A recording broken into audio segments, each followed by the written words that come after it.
Good morning, baseball fans. Welcome to a very, very special edition of the Eighth Inning Stretch. Joining me this morning, taking time out of his immensely busy schedule, is broadcasting iconic voice of the Seattle Mariners, Mr. Dave Sims. Dave, welcome. H, how are you, man? I'm doing well, thank you. How are you? Sorry, a little froggy, early morning. Oh, no, it's okay, man. Thank you so much for being on.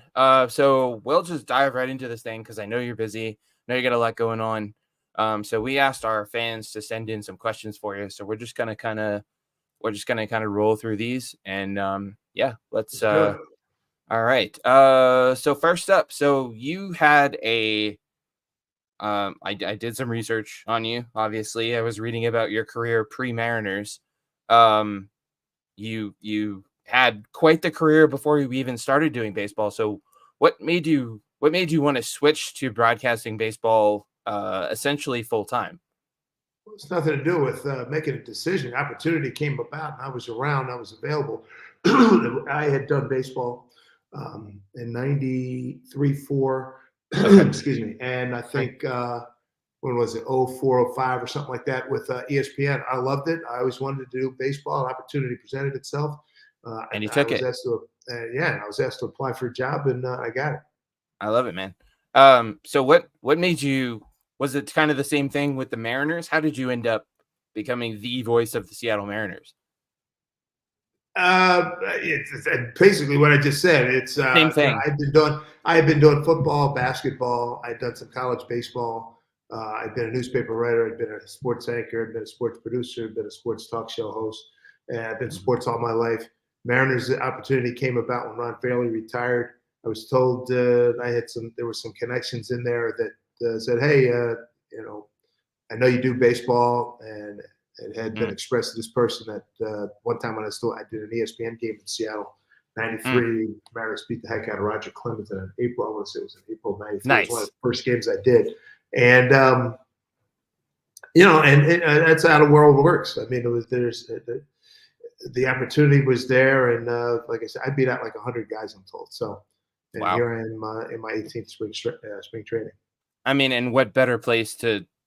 I can't think of many better places to work and call baseball than a beautiful place like Seattle. No, yeah, no question. I mean, Seattle's a great town. The ballpark's outstanding. Yeah, it is. Yep. And we got a good organization. We're trying to. We're in a window now of opportunity with a lot of these young kids. 2 years ago, missed last year. 2 years ago, made the playoffs, made some noise. Year before that, got real close down to 161. So it's a good baseball town, and everybody, everybody in the Pacific Northwest is hungry for the Mariners to get it done. Yeah, myself included. I'm a Mariners fan. Well, I'm a Red Sox fan and a Mariners fan. I have family in the Seattle area, so I have a rooting interest in the Mariners too. I would love to see them get it done here in the next couple of years. So would it be fair? Would you say that of all the sports you've covered over the years, that baseball is your favorite? Well, it certainly has been for the last 18 years. For the first, first 8 years I was still doing NFL Sunday nights and Sunday afternoons. Hey man, I am living a dream. I got to do pretty much everything I've wanted to do. Covered the NBA as a sports writer, and the NFL doing radio. I did some TV. I did the Eagles preseason package one year. I did Tampa Bay's preseason TV package for about 4 or 5 years. And NFL's fantastic. Baseball was the first sport I fell in love with, and certainly the connection that you make. And I think of the connection I felt like I made with the growing up in Philly with the announcers there, and it's just part of the fabric. And now I hear people saying that about me, which is pretty wild. I'm still been doing this for a long time, and I'm still getting used to it. Yeah, you have pretty much done it all.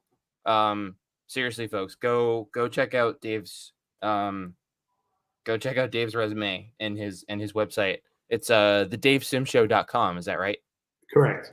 Yeah. Everybody do yourself a favor. Go check that out. Go check him out on YouTube. Look at his most, check out his some of the iconic calls he's made over the years. Speaking of iconic calls, you were fortunate enough to call Felix Hernandez's perfect game. If at all possible, if you can even put that into words, what was that like? Well, it was special beyond words. You know, you go to the ballpark, you want to see a ball game. You're not thinking, you're hoping your team wins. And I'm a Mariner employee. I get to know these guys. I root for them, Right. and You're not thinking perfect game. hardly not. Hey, Yeah. no, hey, a baseball game's going to unfold, and that's the beauty of baseball. You don't know what's going to happen. And Mm. that was an emotional day. I remember I'd called the perfect game earlier against the Mariners on Fox, but it was only broadcast in Seattle and Chicago Mm. back on was it April 21 of 2012. And this was a different experience in August because it was Felix. He was the height of his powers. Mm-hmm. He was rolling. He's the best pitcher in baseball, and 23,000 or whatever it was felt like 103,000. It was great, Mm. great emotion and great intensity. And let's face it, most people, I get two perfectos in 1 year. I mean, I know there's a lot of veteran guys who've been around for a long time calling baseball have never called a perfect game. Yeah, they But haven't as I even always gotten one. say, I always say though, when I go back home to New York City, it doesn't get me on the subway. So, but it's very cool. There's no question about it. Yeah, I'm getting chills just hearing you talking about it. So Felix Hernandez's perfect game was one of your iconic moments. The one that, I mean, everyone knows the perfect game, but another one that everyone was Cal Raleig's home run a couple years ago. The famous home run that sent the Mariners into the playoffs. Again, if you can even put that into words. Well, I think I did on the call. I mean, You did. My emotion was real. It was not Yeah. scripted. It was visceral. It was emotional. What a moment! I mean, if that's my biggest moment in my broadcasting career, and I've been lucky to have a few. That's a pretty good one to bang out on. That was really terrific. I mean, all of the sweat and blood, sweat, and tears, and guys fighting like heck to get in the playoffs, and then Cal comes on, that's pinch hit homer to win it on a slider. He went down a dugout, and just ripped it. That was great, man. It was great. Ended the drought. Yeah, ended the playoff drought. Well, hopefully that is a big moment. Hopefully, that is not your biggest moment. Hopefully, here soon you get to call the Mariners. You get to experience the Mariners winning the World Series. So, That'd be nice. yeah, yes, it would. Yes, it would. So those are some of your favorite Mariners moments. What other favorite baseball moments or even not baseball moments? Well, many of Nelly Cruz home runs that were mammoth shots. He hit one. Let's see, what year was that? That was, I want to say, 16, I think it was. Game 161 at home against the A's. He had a 3-run homer to tie it at 7-7 in the seventh. That was big. He had a shot that down at Tampa Bay one day, and another one in Minnesota that were just epic. Those were a lot of fun, and there have been moments here and there. There's been great catches and great plays and clutch hits. Ichiro had a big walk-off against Mariano Rivera one time in Seattle. That was great. So that's all good. It's a living a dream, It's awesome, man. Absolutely awesome. And you're like you said, your passion and your emotion is so it's so real. I mean, you can just tell. Thanks. Yeah.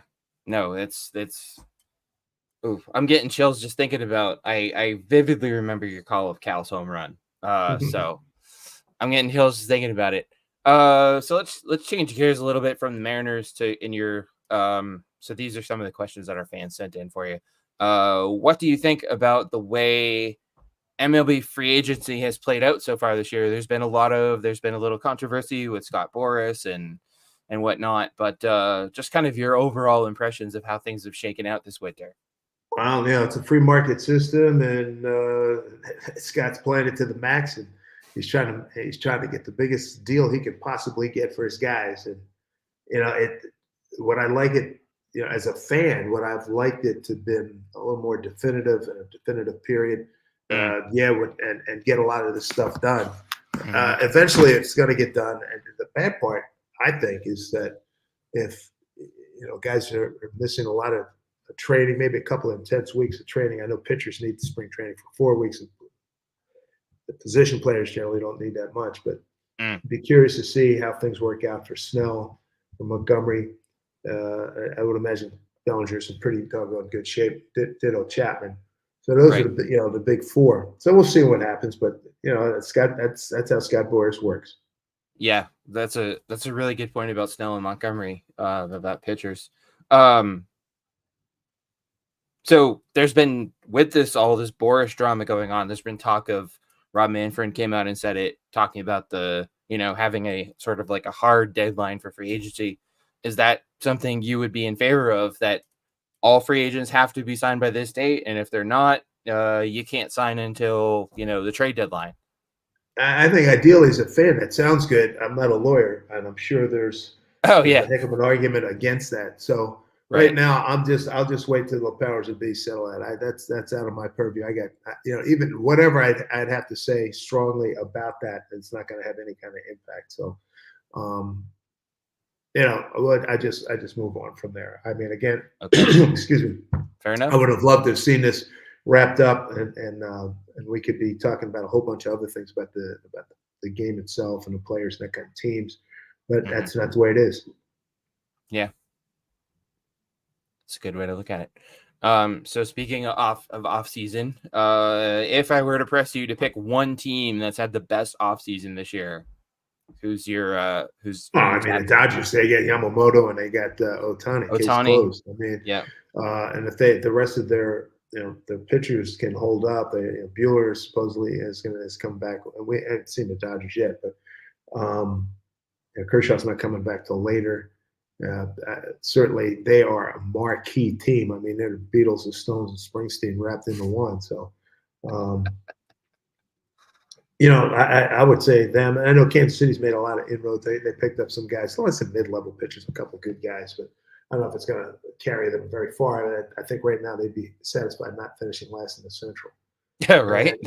And I think I think a lot of Mariner fans were hoping that there was going to be a big splash Mm, with the Mariners, but I think given the circumstances, Luke Raley's has looked really good here in camp, and Urias is working his way back, coming off his shoulder.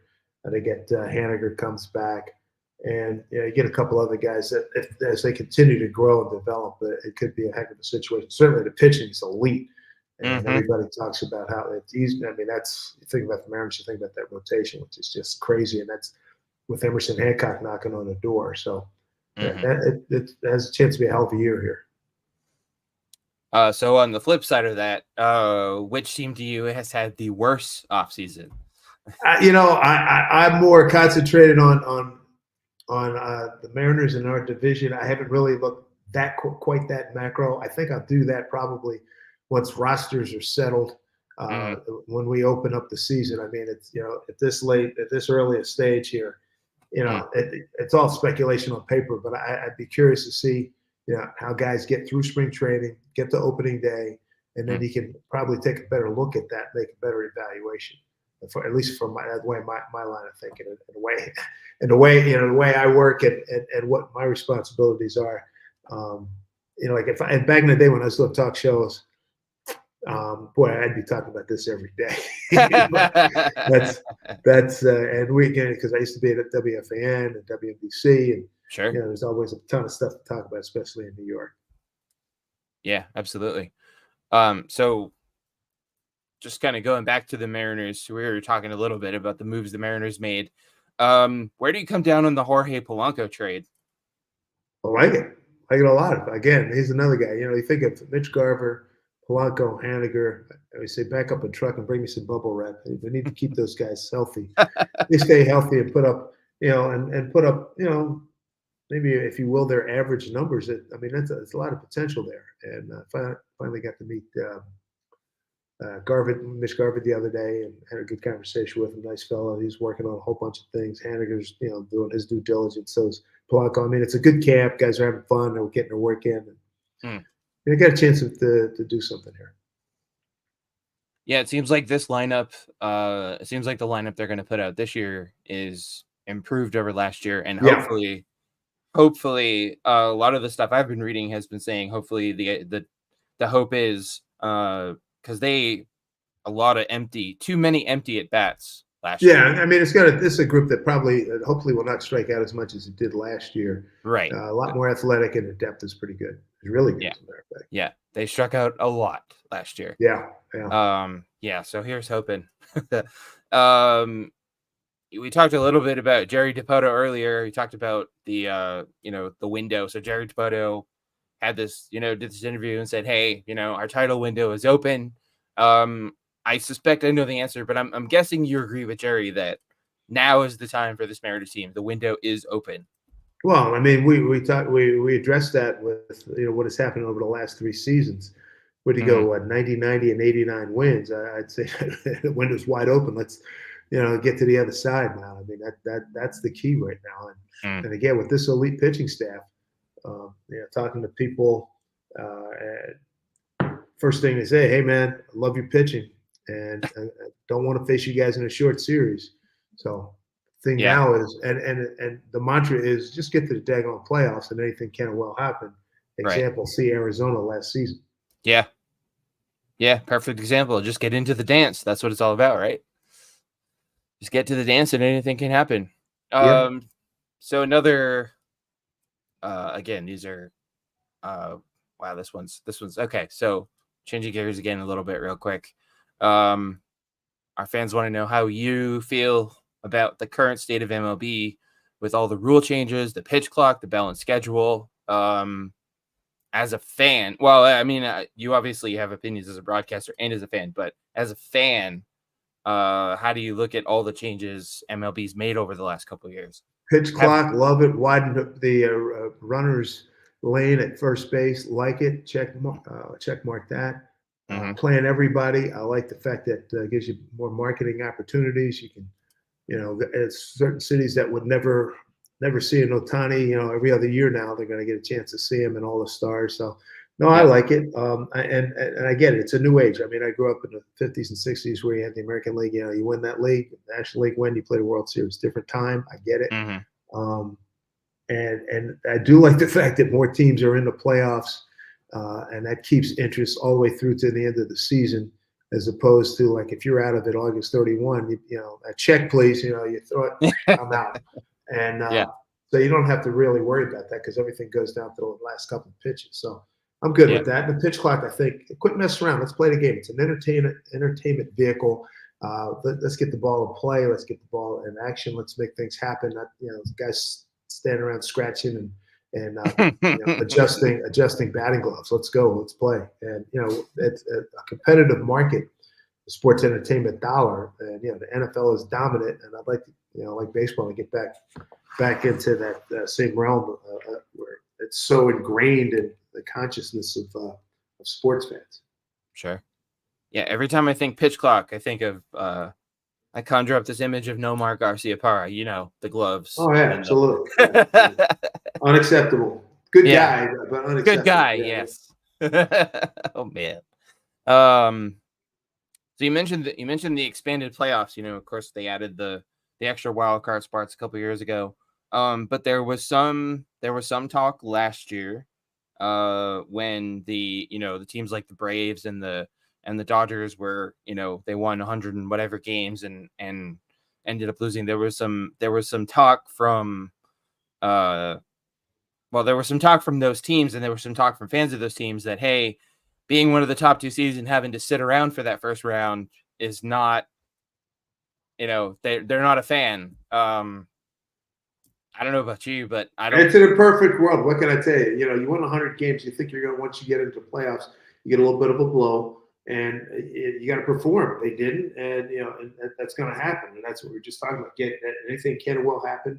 Just getting Mhm. a show. The Dodgers have been bitten a couple times. Braves have been bitten a couple times. So, Mm. hey man, it's a roll of the dice. But they had a great year. Both of them had great years, and I can only imagine what it's like in both of their clubhouses. They got to be pretty PO'd, pretty fired up to seal the deal this time around. Sure. Yeah.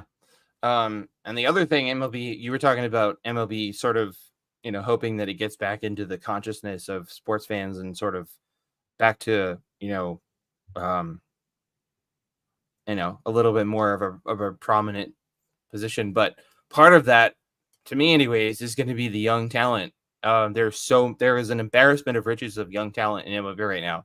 I mean, obviously Julio Rodriguez, Jazz Chisholm, all the young stars on the Orioles. Um, how do you feel about the future of MLB? Do you feel like MLB the future is How in? else is there, Phil? How else is, these guys are good. I mean, if evals are accurate, and I think most of them are, and I saw a few of these guys in the futures game last Mm, year. Hey, it's very encouraging. Come on, I mean, and the thing is, let these guys, and hopefully, they'll survive maybe their early years in the minors and get to the majors in a hurry and impact their respective teams. No, it's very exciting. And you don't have to do a deep dive into that. There are a lot of good players, and they're about to bust onto the scene, and it's good for the game. so in other words, the future of MLB is in good hands. Well, yeah, you can say that. I'm not going for aphorisms or anything like that, but it's it looks good. Yeah. Yeah, yeah, it really does. So we were talking about talked all about your career, all the stuff you've done. Do you ever get people, do you ever get people who come up to you and ask you to do, one of your, it happens with actors. People come up to actors and they ask them to do one of their iconic lines. Do you ever get fans come up to you and hey, do one of your iconic catchphrases at all? Uh, Not here and there. Nothing. I mean, nothing on a large scale. I mean, I sometimes I'll sign like here in camp, you sign some autographs and put a hey now at the back end of it or something like that. People like Mm. that or say hey now to them. So it's no, it's cool. And fans been good down here. I would imagine it's probably damn near impossible to do that because you can't recreate the emotion of the Oh no, moment. why would I? Yeah, I mean, Yeah, yeah. you're not going to sit there. I'm not a performance monkey. I mean, come on. I mean, it's just, it's, it's nice that people, think along those lines Mm. and they like and respect what you do, and I appreciate it. And thank you. All right, just a couple more questions, and then we'll wrap up because we know you got places to go and things to do. This one's a little different. What advice would you give to all the aspiring sports broadcasters out there? Well, be bold, be brave, have some guts, and don't quit. Learn.